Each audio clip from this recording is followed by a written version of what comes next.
दलाई लामा नाम तो सुना ही होगा, पर सोचो आखिर कैसे कोई इंसान मरने के बाद भी वापस लौट आता है। पहले दलाई लामा कौन थे, ये माइंड ब्लोइंग ट्रेडिशन आखिर शुरू कैसे हुआ।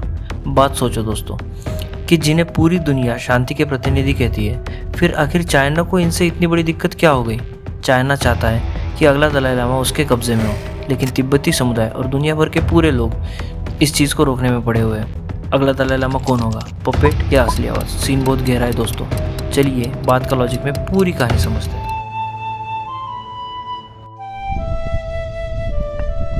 दलाई लामा तिब्बत के सबसे बड़े धार्मिक गुरु होते हैं। माना जाता है कि वो हर बार पुनर्जन्म लेकर वापस आता है ताकि लोगों को दया और शांति का संदेश देते रहे। दलाई लामा का अर्थ होता है ओशन ऑफ विजडम, यानी ज्ञान का समंदर।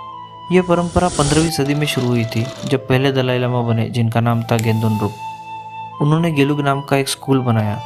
उन्होंने बहुत सारे मठ बनाए और एक बड़ी समुदाय बनाई, जिससे उनका प्रभाव बढ़ा। उनके मरने के बाद उनके शिष्यों ने माना कि वो फिर से पुनर्जन्म लेंगे। यही से दलाई लामा का पुनर्जन्म वाला सिलसिला शुरू हुआ। तब से लेकर आज तक ये बिना रुका चलते आ रहा है।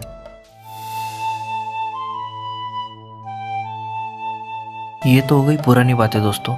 अब हम जानेंगे आज के दलाई लामा के बारे में। तो आज के दलाई लामा है 14वें दलाई लामा। इनका असल नाम है तेंजिन ग्यात्सो। 1935 में तिब्बत में ये पैदा हुए थे और महज 2 साल की उम्र में इनको पहचाना गया कि ये दलाई लामा का रूप है। 1950 के दशक में जब चाइना ने तिब्बत पर कब्जा किया, तो 1959 में दलाई लामा को अपना देश छोड़कर भारत आना पड़ा। तब से लेकर आज तक वो हिमाचल प्रदेश के धर्मशाला में रहते हैं। यहीं से पूरा तिब्बतियन गवर्नमेंट इन एग्जाइल चलाते हैं। उनके अहिंसात्मक संघर्ष के लिए 1989 में उनको नोबेल शांति पुरस्कार भी मिला था।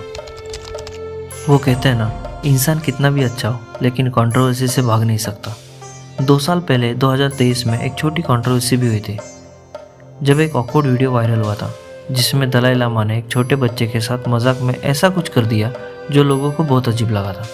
उन्होंने तुरंत माफ़ी भी मांगी और समझाया कि वो एक इनोसेंट मजाक था।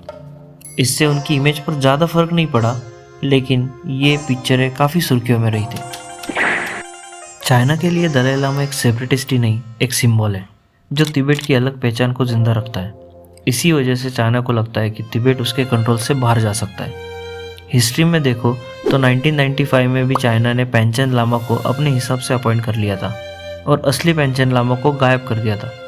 चाइना चाहता है कि अगला दलाई लामा तिब्बत के अंदर हो और बीजिंग का लॉयल हो, इसीलिए वो दलाई लामा के हर स्टेटमेंट को क्लोजली मॉनिटर करता है। अभी हाल ही में 2 जुलाई 2025 को दलाई लामा ने एक बड़ी अपडेट दी। उन्होंने ऑफिशियली कहा कि वो अपना सक्सेसर खुद चुनेंगे। परंपरा के हिसाब से नए दलाई लामा की तलाश उन बच्चों में होती है जिनमें पुराने दलाई लामा के पुनर्जन्म के संकेत मिलते हैं। ऐसे बच्चों को अलग अलग परीक्षाओं से गुजरना पड़ता है, जैसे पुराने दलाई लामा की चीज़ें पहचानना या उनके सवालों का सही जवाब देना। कुछ मॉन्क्स देश के अलग अलग हिस्सों में जाके इन बच्चों को ढूंढते हैं। पूरी खोज में कई महीने या कभी कभी सालों भी लग जाता है। अगर आपने यहाँ तक वीडियो देखा है और कुछ नया जाना हो तो लाइक और सब्सक्राइब करना मत भूलना।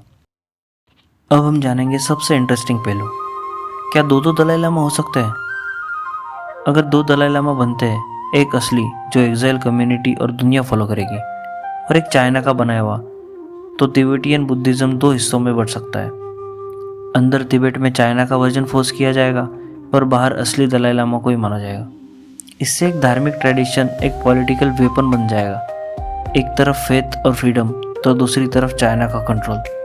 समझ रहे हो आप? इसमें इंडिया का रोल सबसे बड़ा है, क्योंकि दलाई लामा और पूरा तिब्बतियन गवर्नमेंट इन एग्जाइल यही से बेस है। यूएस और यूरोप भी ओपनली सपोर्ट करते हैं इस चीज़ को, और उन्होंने लॉज पास किए हैं कि अगर चाइना ने सक्सेसर पे ज़बरदस्ती की तो सैंक्शंस लग सकते हैं। और क्या पता ट्रंप 500-700% और ज़्यादा टैरिफ भी लगा दे चाइना पे। जोक सपाट। लेकिन अगला दलाई लामा सिर्फ एक धार्मिक गुरु नहीं, तो एक डिप्लोमेटिक पॉन भी बन सकता है।